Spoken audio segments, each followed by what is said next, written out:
Assalamualaikum warahmatullahi wabarakatuh. Perkenalkan, nama saya Muhammad Farhan Mahfud dengan NIM akhir 1177. Di sini saya akan menjelaskan mode of interpreting.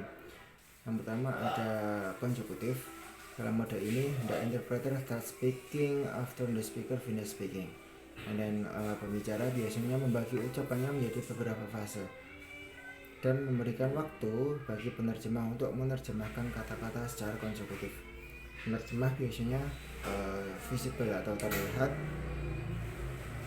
dan seorang penerjemah konsekutif must convey a full rendition of the source text. Jadi penerjemah itu harus menyampaikan source text itu semuanya lengkap. Karena ini pekerjaan yang tidak mudah, biasanya interpreter itu menggunakan catatan atau note taking teknik. Karena ada jeda dalam interpretasi konsekutif, it is considered time consuming and thus it is usually conducted for small meeting. Yang kedua ada interpretasi simultan atau simultaneous interpreting. Unlike consecutive interpreting, in simultaneous interpreting, the interpreter speak at the same time as the speaker deliver the speech. Penerjemah simultan do not speak directly to the listeners, but they speak into a microphone. Jenis interpretasi ini biasanya held for a large meeting or conference. Jadi untuk pertemuan yang besar, konferensi yang besar, para penerjemah duduk di tempat yang disebut booth atau bisa melihat pembicara melalui jendela bilik.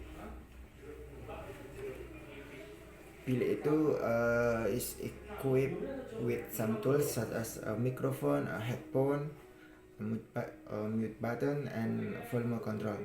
Sementara itu, pendengar are provided with headphone that they can switch to the language they want. Kemudian ada whispered atau interpretasi berbisik. Whispered interpreting is a form of simultaneous interpreting which is usually used for a small group meeting.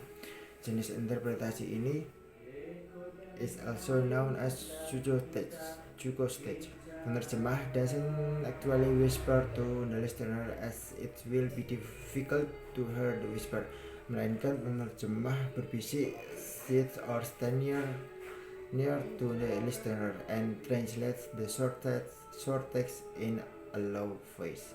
Meskipun ini a form of simultaneous interpreting, no equipment is needed during the process, as it is usually conducted for a small number of participants. Baik, yang terakhir ada sight interpreting atau interpretasi penglihatan. Umumnya, in generally, interpreting activity involve the activity of listening and speaking, but sight interpreting comprises reading and speaking. Sight interpreter is asked to read a document and then translate it aloud.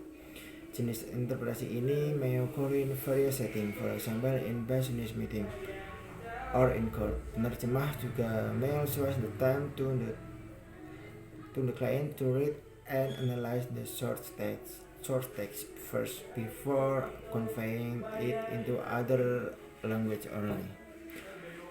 Jadi itu saja dari saya, kurang lebihnya mohon maaf.